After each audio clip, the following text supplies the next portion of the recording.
Welcome back to another edition of Real Recognizes Real, where I am your host, College Control. And this week we got a fun one. So far this season, everybody that we've done so far has actually been drafted so far this weekend. So hope you guys are enjoying the draft. The last 2 days. Hopefully your team has gotten some pieces that can be playmakers for this upcoming season and the years moving forward there. But today we're going with our first guy who is going to be either a day 3 selection or even potentially a UDFA. And I'm excited to break down the film here with you because this week we are going to be going over film from linebacker out of UTSA, Shad Banks Jr. So, without further ado, let's go ahead and get right on into the usual. We'll start off with the pros and cons, go into our NFL comparison, and then break down film from 3 different games. So, um, first thing you really notice right away here with Shad Banks Jr. is that he plays fast. He's one of those guys that can go sideline to sideline. He flies around the field, and if something gets away from him, he's able to pick up ground and go chase down and make a play and things like that. So he's definitely a guy that's free flowing and very fast on the field, and that kind of leads me right into the next pro here for him is that he has a good feel for where the ball is supposed to be going in the traditional plays. And I say traditional plays because I do think that sometimes he can get lost in some of the offensive eye candy and things like that, which we'll go over a little bit more on the con side. But when things are, plain and simple out there in front of him, you have your typical, duo blocking or inside zone, outside zone, and things like that. He's going exactly where he needs to go. I mean, he's able to diagnose things fast, and with how fast he plays, he's able to really get downhill and put himself in a position to make a play. And then the last thing I have for him ultimately is that he is a ball hawk. Last season, he did have 3 interceptions and he forced a fumble there as well. And the cool thing with him is that because he's such a great athlete, he has the ability to not just take the ball away, but potentially take it down and go score. And you'll see that later on here when we break down the film there. But moving over to the cons, because you would kind of think like hearing all these pros about him, like, why is this a guy who's here on day 3 that we're talking about? He sounds like a guy that could potentially be an impact player, right away there for us. And one of the big things is that he lacks the ideal size of an inside linebacker. So you're gonna see here shortly, what he measures in at, but with the frame that he has, while I think he plays fast, he didn't necessarily translate that well into some of the metrics like the 40 and the athleticism didn't necessarily show like in the vertical and the broad and things like that.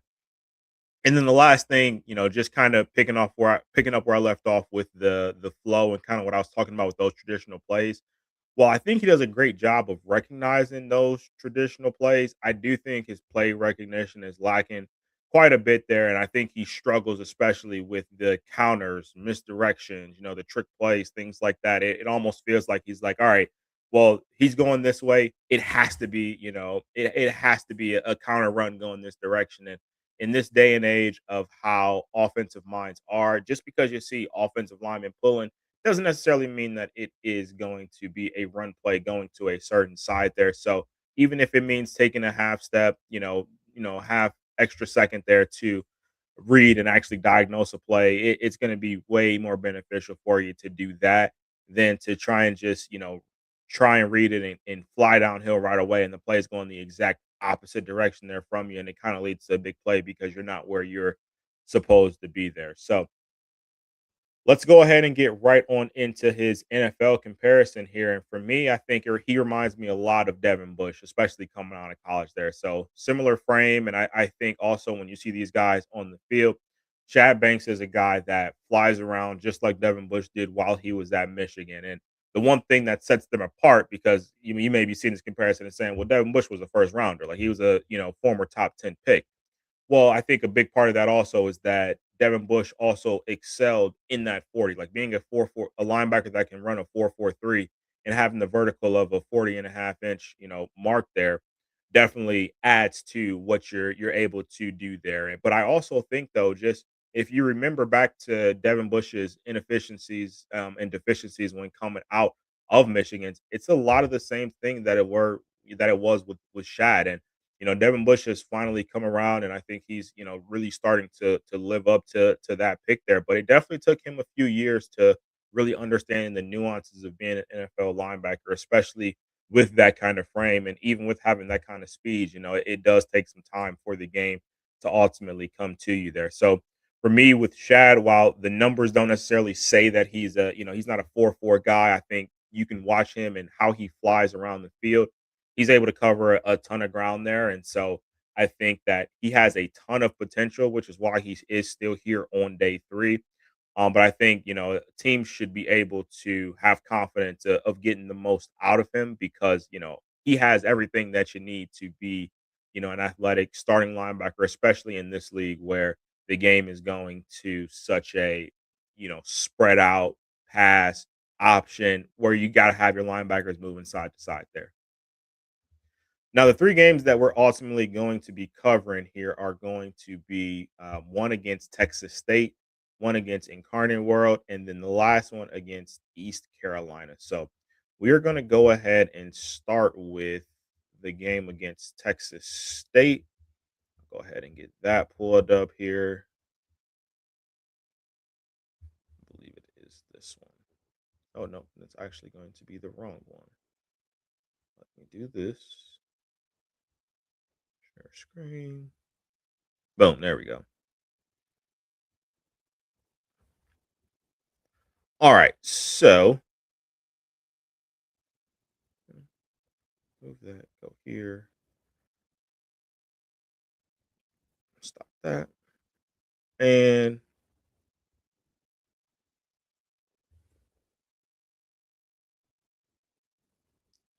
all right, so we will go ahead and get into the first game here, where the first thing I have is we're starting off pretty hot with him.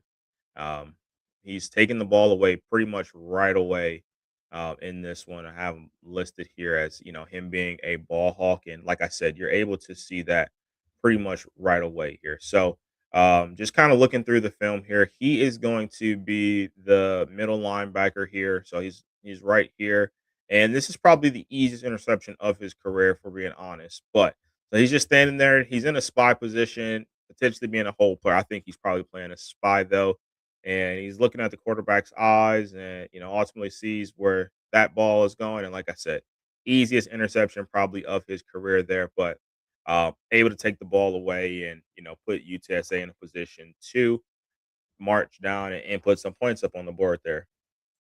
So now we will go ahead and go over to 425 here, where I kind of be able to show you where he gets out of position at times there. So we go over to 441 here or 425, excuse me.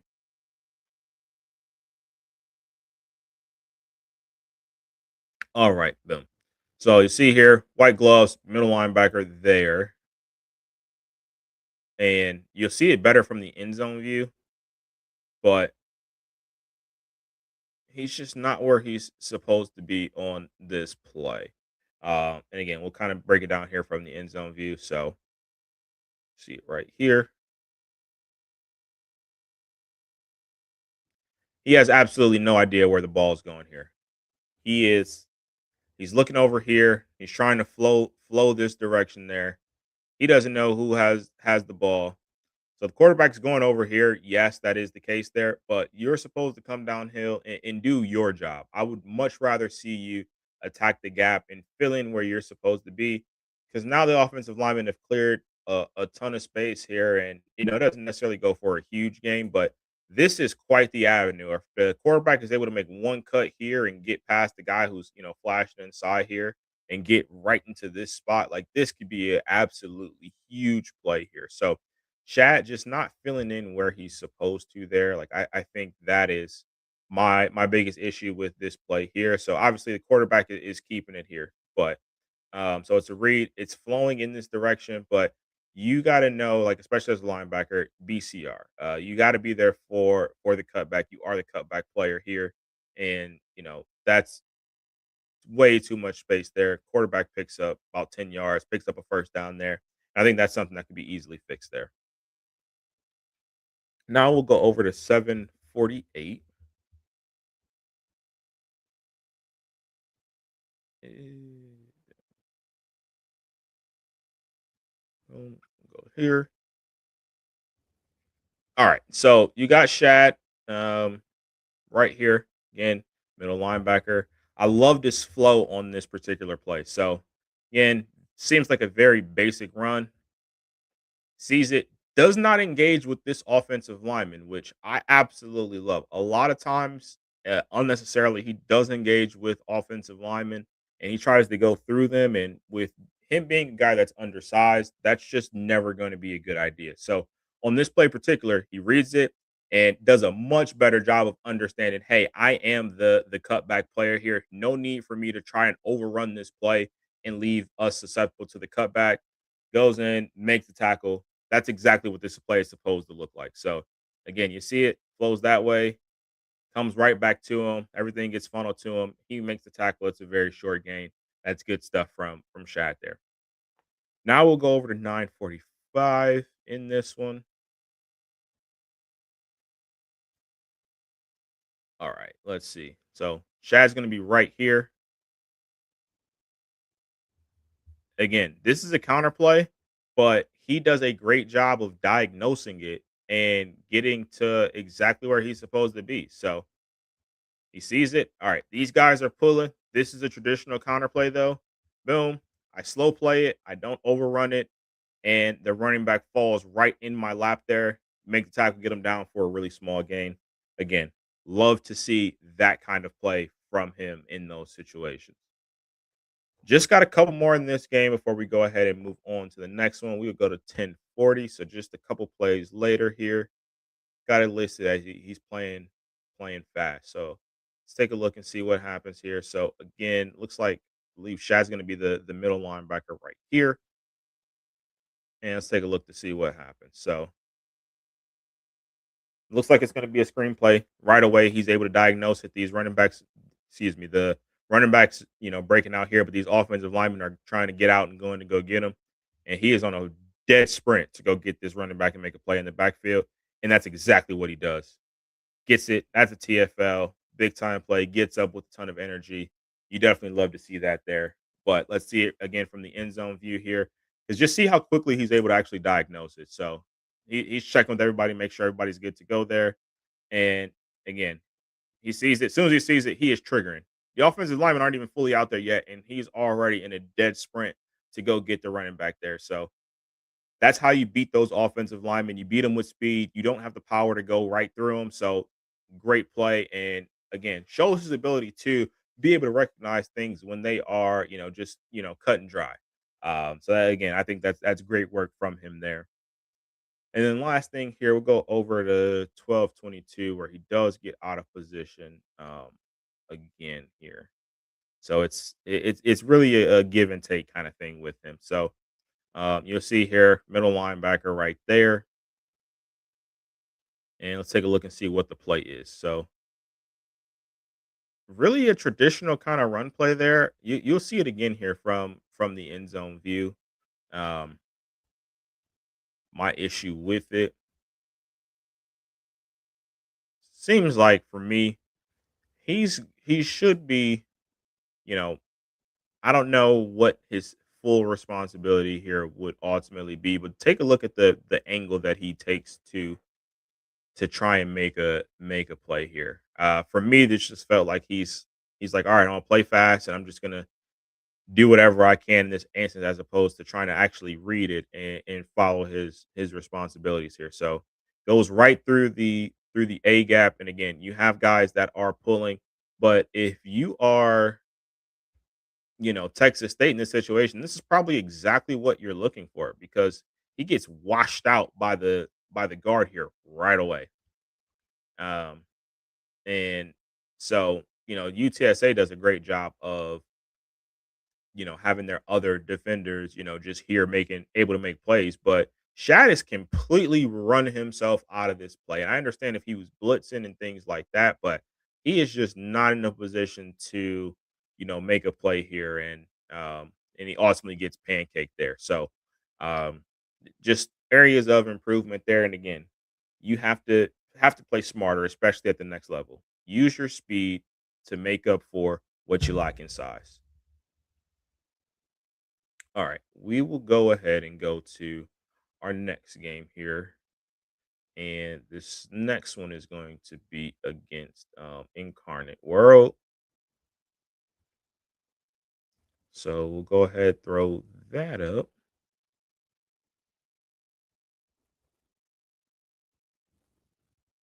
Writer one, boom, and share. All right. All right. First play here. We're starting out with Shad being out of position. And this play particular, he's right here. Again, your middle linebacker there. And I do apologize for the quality in this particular one here. I don't know why it's. I mean, we're in the American Conference, so we got to take what we can get with the quality there. But you'll get the just there. So again, he sees that these guys are pulling here, so he automatically thinks that it's counter. But no, it's a screenplay, and they break it off for a big one. This is a 20-yard gain here, but while it is a negative, I charted as a negative. The positive is that with his speed and with his ability to follow in pursuit, he's actually the one that goes and makes this tackle here. So I mean, he couldn't be any more out of position there. Like he's beat at this point. He is beat. He's out of the play right now in screen. You don't even see him, and the receiver is able to get out there in space, but Shad has the speed to go run him down and make the tackle. So it's a negative because he's in the wrong position, just trying to go off of traditional ideologies when it comes to lineman pulling, but he has the speed to make up for it to go make the tackle and essentially live to fight another day here, as opposed to this being a play where the receiver is hitting his head on the goalpost. Now we will go to, let's see, two. We'll go to 6:59 here. So just a few plays later here. 6:59. Boom. Here we go. So let's try and locate Shad. I don't see him right away here. Oh, there he is. Middle linebacker right here. Zone coverage. So see, he gets down in zone, realizes, hey, this guy is wide open. My zone is over here, but he's looking at the quarterback's eyes and is following and following the flow there. So he is coming downhill with bad intentions there. So he sees it, boom, puts a big hit on the receiver there. Receiver holds on, picks up the first down, but this is just the kind of speed and tenacity that Shad Banks plays with. So again, you'll see it here from the end zone view where he's dropping down into his zone. He's doing his job on this play. So, give him a ton of credit. Clearly, this is the guy who's out of position because he notices it right away and he's trying to go back and get back to where he's supposed to be. But again, Shad sees it and he's able to come down and boom, that's a big play. And a lot of times that ends up with the ball being coughed up and potential fumble recovery or maybe even an incompletion there, depending on the timing of the play there. So now we will go ahead and go over to 3:11:07.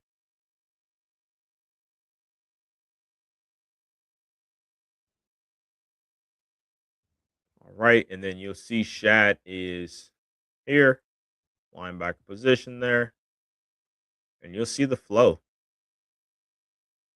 So it's a run play. Again, this is a traditional counter. So he's able to diagnose this traditional counter exactly where he needs to be. Running back falls right into his lap there, makes the easy tackle. So when everything again, it's cut and dry and there is no extra added misdirection there, he's exactly where he's supposed to be. So sees it, it's counter. And instead of going through, trying to go through that offensive lineman there, he gets to where he's supposed to be, chops his feet, and he is waiting for the running back to really fall in his lap there and makes a good tackle. And again, just a short game for the incarnate world offense there. So that's good stuff. Now we'll go over to 13:16 in this one. All right. So you got Shad right here, man in the middle. We got it listed as some good flow as well there. So it goes over. And this is just a basic run play.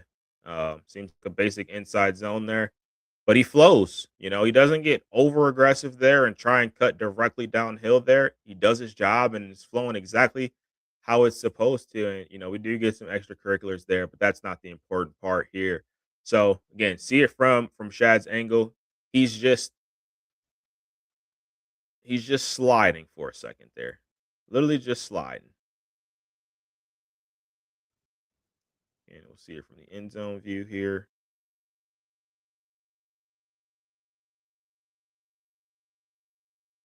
All right, perfect. So goes over to where he's supposed to be. He hits the shuffle, shuffle, and then he goes and gets it because he sees that it's coming right to him. So again, it's okay to have a little bit of patience, even when you are a guy that plays fast, because clearly that's what does you justice here, on the field, and it helps you read and diagnose these plays here. So that's a great rep from Shad there. And then we just got one more play in this one. We are going to 28-19.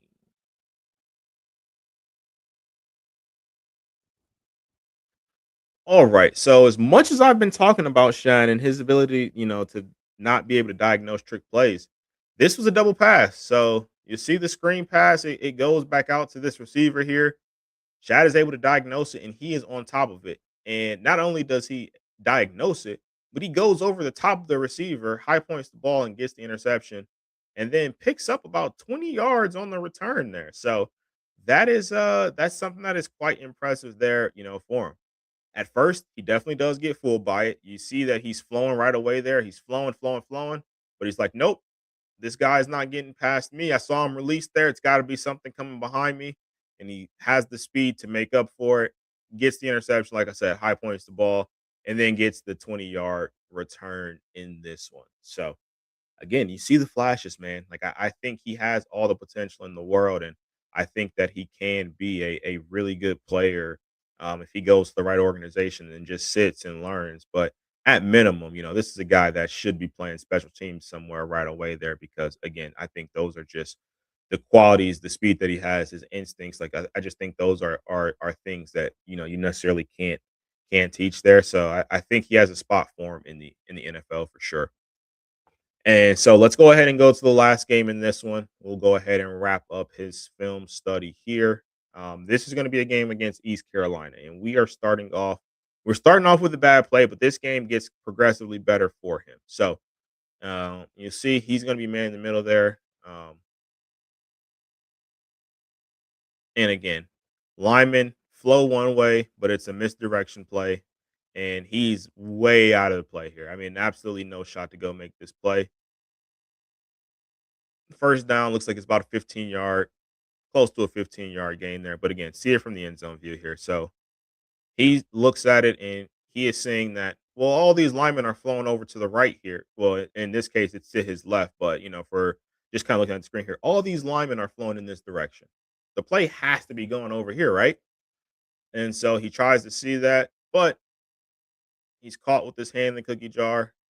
Obviously, this is a good concept, a good concept of play there. Like this is the goal of the offense to get the defense's eyes going in the wrong direction there. But again, I think just kind of slow playing a little bit more, fully being able to diagnose what's going on because nothing is traditional as it gets, and especially you're going to see that more at the NFL level there as well. Let's go ahead and go to 554. So yeah, the very next play here, I got it where he made up for it. He has some great flow here. So get a chance to see. Play comes right to him, doesn't overrun it, doesn't try and just fly in, just reading and reacting. So boom, you slow play it. There is no flying downhill right now. You're not trying to go through this tight end that's trying to block there. You're waiting, you're reading it, you're seeing what direction this play goes. If it cuts inside here, you're in a position where you can get inside and get arms on them. If it goes outside, you are still in a position where this tight end is not blocking you yet. So you have the ability to get to the sideline and go make a play on the running back there. So slow playing it here is excellent. You put yourself in a position there, you make the tackle. That's good work from Shad. Now we will go to 753.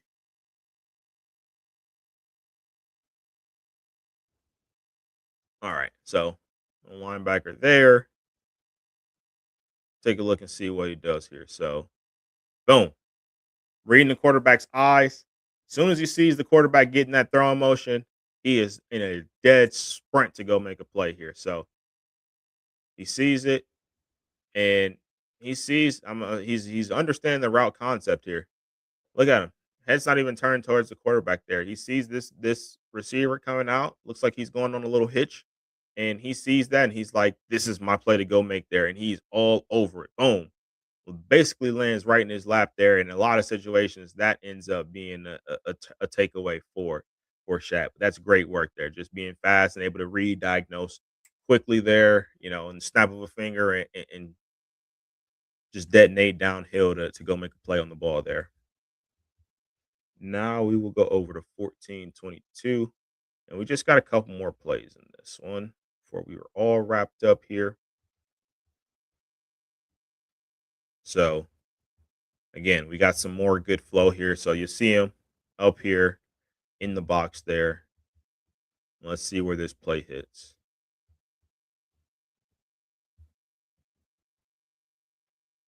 All right. Yep.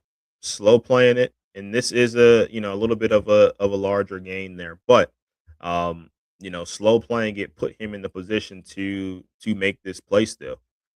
There was nothing that would have happened by charging downhill faster. So you get there, you read the block, you read where the running back's going, and you're right there to make a play on the ball. A lot of times in this situation, you see Shad just try and go directly into the offensive lineman and make a play that way, but that's not how he's gonna make his money at the next level. He does have good strength, don't get me wrong, but you're not gonna make your money going through these 6'5", 6'6" offensive linemen that have, crazy power with a ton of speed there as well. So this is a great example of what you're supposed to do in these instances.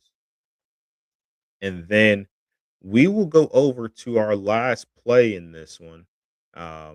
Actually, no, we got two more. I lied. We got two more plays in this one. We'll go ahead and go over to 16-22, where again, you see him just playing fast and playing off of his instincts there. So he is right here. It looks like he sent on a little delayed blitz there. And then he recognizes that these linemen are going out there. They got to be going out to do something. And he recognizes exactly where they're going and is able to make a tackle on the ball carrier. So again, you'll see him right here. He sees these linemen are going out and he goes out, makes the tackle, playing fast, playing smart, able to read and diagnose what's going on out there on the field. Absolutely great play from Shad there.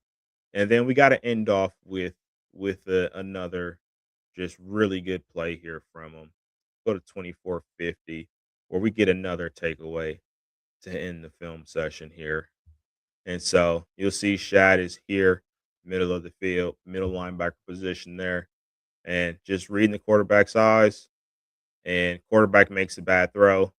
Not only does he get the interception, but he takes it back to the crib for the touchdown there. So again, you'll see it here from the end zone view, just being at the right place at the right time. He sees the running back there. Quarterback is rushed there, but again, Shad is in the spot where he can make a play on the ball. Not only does he get the pick, but he takes it the rest of the way there for the touchdown, putting more points up on the board here, and the onslaught continues. Well, that is it this week for our film study of Mr. Shad Banks. I know this week there was definitely a lot more negatives than what you're kind of used to seeing there from players, but that's kind of why we're here, right? We're here to evaluate not just the players that have high quality upside that are more can't miss prospects per se, but also the guys that are going on day three or potential UDFA's that can make an impact. And I absolutely think Shad Banks is one. He's a guy that I've been high on. I thought he was snubbed from going to the combine there, where we would have got a better measurement, at least of his true speed in the 40, because we would have got that laser time there. But I definitely think he's a guy who's going to find himself on a roster, by the end of today, and I think he's going to be a candidate to not just make the roster, but especially right away, at least be a special teamer and potentially transition down the line into a guy that can play linebacker in this league, full time there. So that is it for this week's edition of the film study. Next week, we will have our ninth and final breakdown of the year. That is going to be the newest safety of the Cleveland Browns, Mr. Emmanuel McNeil Warren. Super excited to break down his film. I had always planned to do his film study.